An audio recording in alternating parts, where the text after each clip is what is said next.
इस मास में ठाकुर जी अपने भक्तों को मानो ऐसा कहते हैं कि आप चाहो तो हमें अपने बंधन में बांध सकते हो।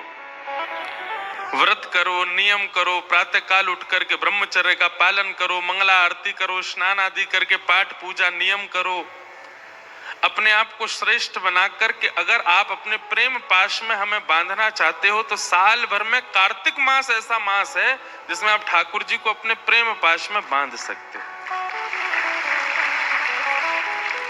ठाकुर जी आपके हो सकते हैं। देखिए, जी को बांधना ही है अपने प्रेम में। भक्ति का मतलब क्या होता है? हम सब बंधे हुए हैं कहां? संसार में। हम सब की आसक्ति रूपी रस्सी बंधी हुई है संसार में। वो संसार से हटा करके श्री ठाकुर जी के चरणों में बांध देना, इसी को भक्ति कहते हैं।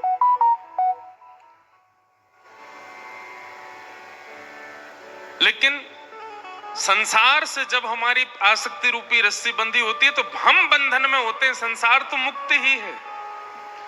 पर जब वह आसक्ति रूपी रस्सी ठाकुर जी से बांध दी जाती है तो ठाकुर जी भी बंध जाते हैं और हम भी बंध जाते हैं, दोनों बंध जाते हैं। पर जहां जहां हम जाते हैं, अनुब्रजाम में हम नित्यम पूये ये तन्य रेणु भी, भगवान कहते हैं फिर जहां जहां मेरा भक्त जाता मैं उसके पीछे पीछे जाता हूं। तो ये बहुत पवित्र मास है, ब्रह्म मुहूर्त में उठने की विधा है। अब हमारी तो स्थिति ऐसी हो गई है कि हम इतने थक जाते हैं कथाएं करते करते। अभी हमको थोड़ा सब संत जन भी कह रहे हैं, घर के लोग भी कह रहे हैं, अब अवकाश करना शुरू करो, कथाओं के बीच में 2-4 दिन का अवकाश रखो, थोड़ा आराम करो, पर हो ही नहीं पा रहा है। अब तो ऐसा हुआ है कि हमको आगे की कथाएं स्थगित करनी पड़ी हैं आराम करने के लिए। लेकिन आप सब लोग तो मुक्त हैं, तो कम से कम कार्तिक मास में प्रयास कीजिए, ब्रह्म मुहूर्त में उठिए और ब्रह्म मुहूर्त में स्नान आदि करके। भोपाल में अगर आपको व्यवस्था हो, यहाँ पे मंगला आरती 4-5 बजे होती हो मंदिरों में, तो पता नहीं, हमारे वृंदावन का तो माहौल देखने वाला होता है कार्तिक मास में। सुबह से ही सब ब्रजवासी और दर्शनार्थी और आगंतुक जितने भी लोग होते हैं वे सब निकल पड़ते हैं, यमुना स्नान करेंगे, राधा वल्लभ, बांके बिहारी, राधा रमण, रास मंडल, सेवा कुंज, सब जगह मंगला करते हैं, ठाकुर जी के मंगल दर्शन करते हैं। तत्पश्चात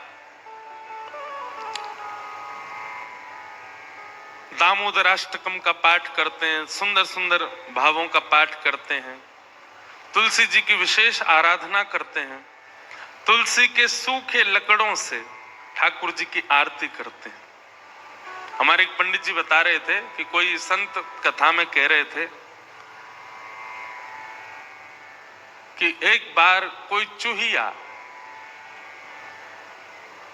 दौड़ करके जा रही थी तो गलती से तुलसी के सूखे लकड़े पड़े थे, एक लकड़ी पर पैर पड़ गया तो वो उछल करके ठाकुर जी के सन्मुख अर्पित हो गई कार्तिक मास में। तो उसका परिणाम ये हुआ कि वो अगले जन्म में ठाकुर जी की कोई अनन्य सखी बन करके आई, अनन्य कोई प्रियसी बन करके आई।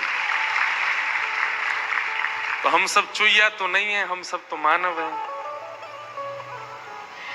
कहने का अभिप्राय, भूल से भी यदि ठाकुर जी को तुलसी अर्पित हो जाती है या तुलसी के सूखी लकड़ी से ठाकुर जी की आरती हो जाती है तो कार्तिक मास में उसका फल देखो। पुनः हम एक बात कह दें, वृंदावन की जो रस रीति है ना, वो प्रेम की भरी हुई है, वहां पर पुण्य की कामना नहीं होती। आपके भोपाल में, इंदौर में, बंबई में, दिल्ली में, कलकत्ता में, चेन्नई में, पंजाब में, हिमाचल में आदि आदि सब क्षेत्रों में पुण्य के लिए लोग भक्ति करते हैं, पर वृंदावन में पुण्य के लिए नहीं करते। वृंदावन में पुण्य की कामना नहीं होती है। वृंदावन में तो श्री कृष्ण चाहिए बस, और वो कृष्ण प्रसन्न रहे बस, ये कामना होती है। वहां पुण्य की कामना से कोई भजन नहीं करता।